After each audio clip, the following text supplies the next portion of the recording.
Lo dijo en la primera hora. 7:47 en la mañana. Buenos días a Marco Rodríguez, presidente de la Asociación de Bancos Privados Asobanca. ¿Cómo le va, Marco? Bienvenido. Muy buenos días, Fabricio. Muchísimas gracias. Muy buenos días a su audiencia también. Gracias a usted por la gentileza. Algunos temas que vamos a conversar con nuestro invitado el día de hoy. Quiero empezar y le quiero pedir una opinión sobre un tema de coyuntura. Porque hoy a las 4 de la tarde se efectuará el cierre oficial de las mesas temáticas entre el gobierno y el movimiento indígena. Está claro que no en todas las mesas se lograron acuerdos y quiero recapitular en el tema de banca público-privada y privada, que fue parte de las primeras mesas. Finalmente allí ya no hubo ninguna variación, ni habrá ninguna variación en el contexto del diálogo que mantuvieron con los indígenas, Marco. Mira, Fabricio, satisfactoriamente la mesa 1, que es la mesa en donde se discutió el tema de banca pública y banca privada, es la primera mesa que se cerró. Nos llevó un trabajo de 4 días en donde participé personalmente junto con la dirigencia de las nacionalidades indígenas y llegamos a acuerdos muy importantes en lo que tiene que ver con la banca privada. Los acuerdos fueron que el sistema financiero privado, bancos y cooperativas, continuarán manteniendo los procesos de refinanciamiento, reestructuración y diferimiento de cuotas, analizando cada caso de cada cliente y de acuerdo a la necesidad que cada uno de ellos tenga. Este proceso que se acordó en la mesa cerrada al inicio de todo este proceso largo de diálogo, es el proceso que durante los momentos más complicados de la pandemia permitió que el sistema financiero otorgue alivios por más de 10,000 millones de dólares. Un monto, Fabricio, bastante importante, y lo traigo a colación para caracterizar o contextualizar la importancia y la utilidad del sistema que se acordó en la mesa. Ese monto tan importante, para que lo tengamos claro, es equivalente al presupuesto de salud, vivienda, educación y defensa del gobierno. Es un monto bastante alto que permitió que el Ecuador se ubique en el tercer país que mayores alivios financieros otorgó. El Ecuador, en su sistema financiero privado me refiero, sea el país que mayores alivios financieros otorgó a la población. Entonces, es un sistema exitoso. Y en ese sentido, tan pronto se llegó al acuerdo en la mesa con las nacionalidades indígenas, se comenzó a aplicar en todo el territorio nacional, tanto en bancos como en cooperativas. Marco, buenos días, bienvenido nuevamente, le saluda Belkis Sánchez. Sobre otro de los acuerdos que se alcanzaron en esta mesa respecto de los beneficios para deudores del sector privado, ¿qué fue lo que se determinó y cuál es la expectativa de quién más una vez que concluya ya todo este proceso de diálogo? Muy buenos días, Belkis, muchísimas gracias. A ver, lo que se determinó es que las carteras de los segmentos productivos, pymes y microcrédito, que habían caído en mora o que se encontraban en mora dentro del periodo de la pandemia y que por lo tanto necesitaban todavía un poco más de apoyo, pese, como dije hace un momento, los 10,000 millones que se habían otorgado en el periodo de pandemia, los 4,200 millones que se habían, 3,400 millones, perdón, que se vinieron otorgando ya luego del periodo más complicado de la pandemia. A estos sectores, a estas carteras, se les iba a continuar o se les está continuando dando procesos de refinanciamiento, reestructuración y ampliación de cuotas. La única condición que se acordó con las nacionalidades indígenas es que las personas que entren en estas condiciones, que requieran el apoyo, que sea una de este tipo de crédito, que se encuentren en mora o que tengan necesidad de los diferimientos, se acerquen a las instituciones y soliciten el apoyo de la institución, ya digo, sea banco o sea cooperativa.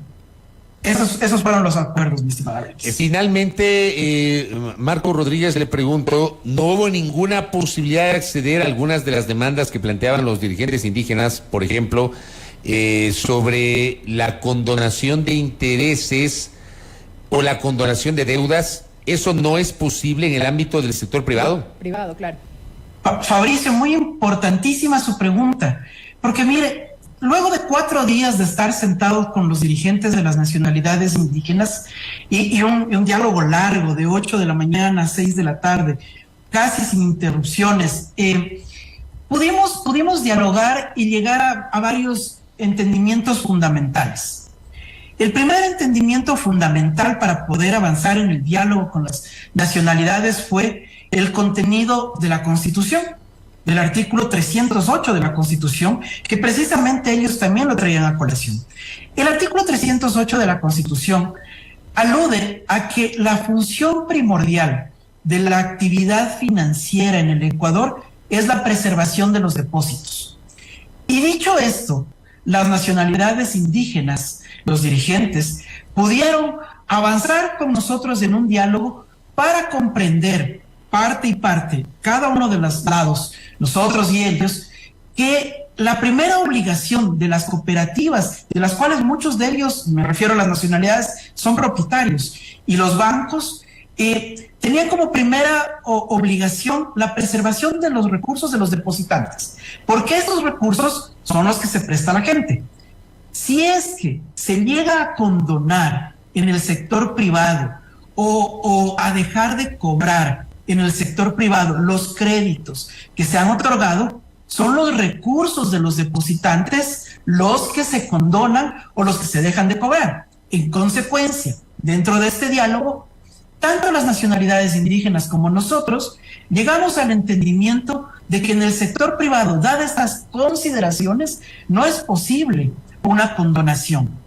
Lo que se puede hacer es lo que acordamos: entregar más plazos, entregar un nuevo financiamiento, mejorar las condiciones del crédito, etcétera. Pero una condonación por el lado de las tasas o por el lado del capital no era posible debido a esta condición y este mandato constitucional. Correcto, Marco Antonio. Dejando de lado ya el tema de los diálogos a propósito de estas mesas instaladas que, como decía Fabricio, el proceso se cerrará esta jornada, hablemos de cómo está el sistema financiero ecuatoriano a la fecha y qué esperar en este último tramo del 2022 precisamente.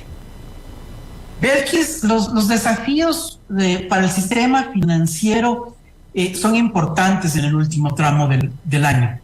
La cartera de crédito viene creciendo o ha crecido interanualmente a un ritmo del 17%.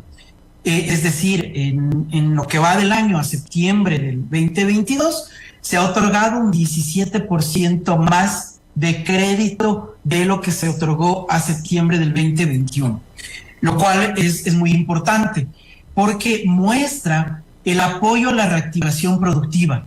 Dentro de este rubro del crédito, del volumen total del crédito, de la cartera total del crédito, perdón, el segmento que más crece, que con mayor impulso viene creciendo, es el del microcrédito. El microcrédito crece a un ritmo del 20.4%.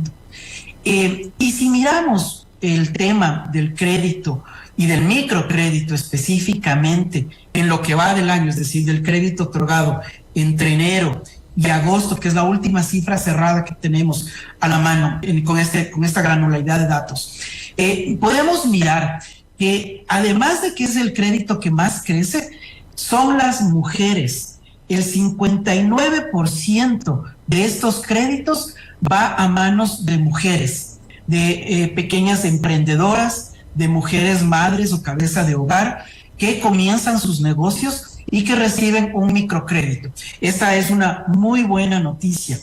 Y otra muy buena noticia alrededor del crédito, en lo que va de enero hacia agosto de este año, es que 73,000 personas aproximadamente, Belkis y Fabricio, que no habían recibido antes crédito en el sistema financiero, recibieron por primera vez un crédito bancario. Estas personas, estas 73,000 personas aproximadamente, pensando de enero a agosto, son personas que han sido logradas ser sacadas de esta explotación del chulco, de personas que estaban recibiendo crédito, siendo explotadas con tasas de interés superiores al 1.200%, y hoy han sido insertadas en el sistema financiero y recibieron un crédito por primera vez. Pero el problema es que hay gente que decide recurrir al chulco, al agiotismo, porque no tiene acceso a un crédito formal del sistema bancario, Marco.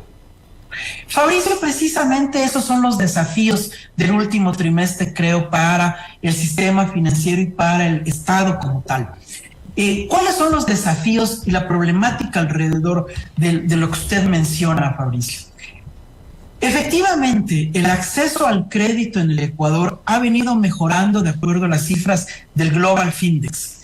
Hoy por hoy estamos en el 23.7% de personas mayores de 15 años que están recibiendo crédito. Ecuador, desde la última medición del Global Findex, creció más de 10 puntos en acceso a crédito. Pero todavía hay mucho que hacer. ¿Y qué son las cosas que debemos hacer? Debemos lograr que estas personas que por diferentes razones acceden al crédito usurero y que de acuerdo a un estudio realizado el año anterior a Equifax, quieran alrededor de razones tales como la disponibilidad inmediata de los recursos, la ausencia de documentación para el acceso al crédito o este tipo de cosas, porque la tasa de interés en realidad, Fabricio, si usted mira que ellos están pagando una tasa de 1.200% en la usura, frente a una tasa de interés que en promedio en el volumen total del crédito en el Ecuador se presta a un dígito. No es en realidad el problema, sino estos otros de la documentación, la accesibilidad, la disponibilidad, la rapidez. Todos estos elementos son desafíos que nos ponen una tarea a todos, tanto al Estado a través de la política pública, como a través del mejoramiento de la normativa y el requerimiento de cierta documentación o ciertos requisitos para el acceso a crédito, cuanto al sistema financiero para llegar más rápida y más en territorio a las personas. Y allí hay mucho que se ha hecho. Por ejemplo, los corresponsales no bancarios, Fabricio. Los corresponsales no bancarios es un sistema por el cual la gente recibe los servicios financieros, los mismos que recibirían una agencia bancaria, pero en la tienda de su barrio, en el bazar de su barrio, en el micromercado de su barrio. Estas entidades lo que hacen es facilitar la accesibilidad de la gente a servicios financieros, por el lado de los depósitos y por el lado de los créditos.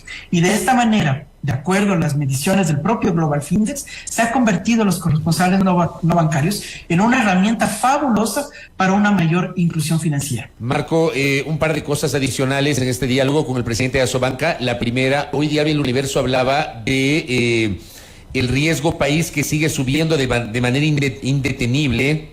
No hemos llegado al nivel de 2020, pero decía El Universo que el riesgo país ha alcanzado 1.841 puntos, el nivel más alto desde 2020. Y entiendo que este indicador tiene una incidencia directa en las tasas de interés. ¿Es así, Marco? Precisamente sí, Fabricio. Y mire, en días recientes se publicó un estudio de análisis semanal que indica precisamente la problemática alrededor de varios elementos que inciden directamente en la tasa de interés local.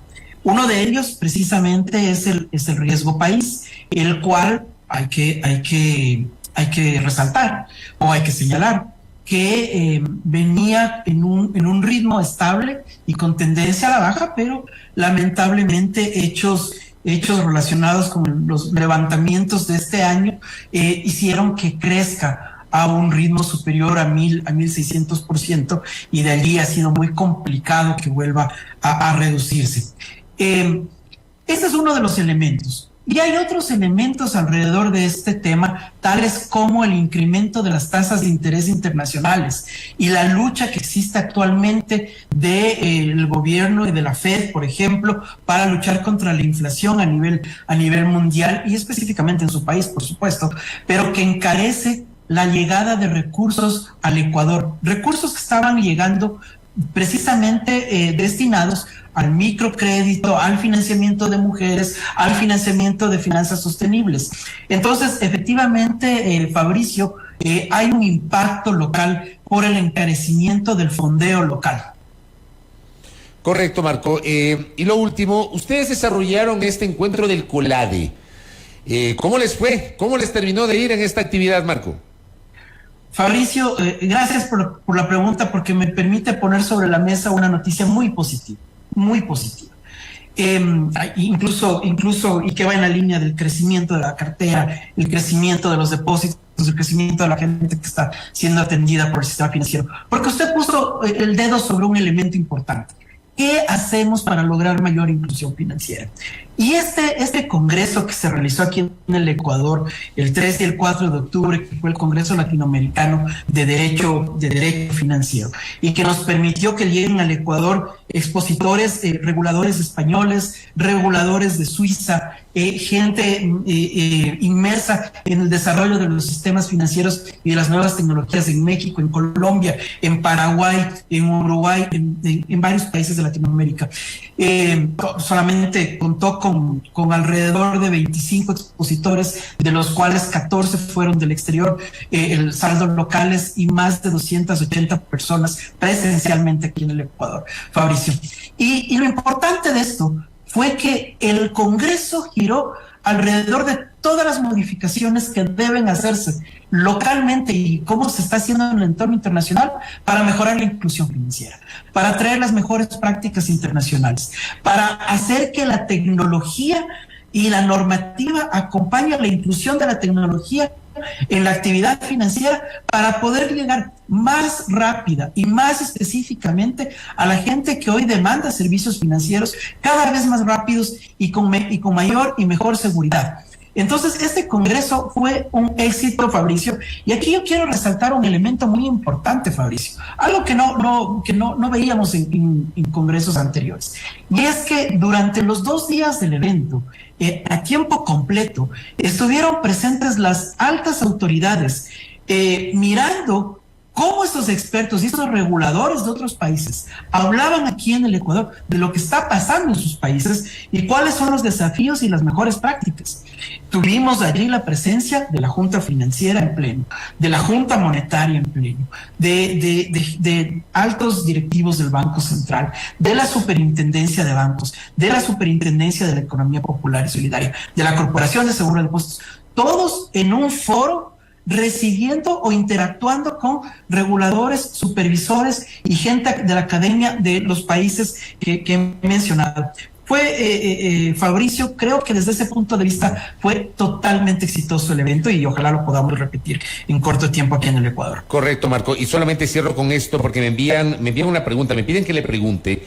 ¿Tienen cifras de si ha aumentado la cartera vencida o ha disminuido o se mantiene estable? Fabricio, la mora en el sistema financiero está en un rango de entre el 2.1 y 2.3%. Al momento se mantiene estable en el sistema financiero bancario privado. Está controlada la mora con una tendencia a irse reduciendo, lo que muestra incluso que la gente efectivamente, la actividad productiva está en un proceso de reactivación y les ha permitido echando mano en algunos casos de las herramientas estas del refinanciamiento y la reestructuración, pero en otros casos no, ya ponerse al día en sus obligaciones e ir pagando normalmente sus créditos y sus obligaciones crediticias, Mauricio. Entonces la mora está controlada en el sistema financiero bancario. Correcto. Marco, gracias por el tiempo y por haber comparecido esta entrevista para hablar de los temas del sistema financiero. Muy amable. Fabricio, muchísimas gracias a usted. Belkis, muchísimas gracias a todos. Muchas gracias. Muy gentil. A Marco Rodríguez, presidente de Asobanca, hablando sobre los temas financieros, las conversaciones con los indígenas, lo que se pudo hacer, lo que no se pudo hacer. También hablando sobre inclusión financiera en el contexto del COLADE y, por supuesto, la cartera vencida que nos ha comentado. Primera plana. Todas las noticias, todas las voces.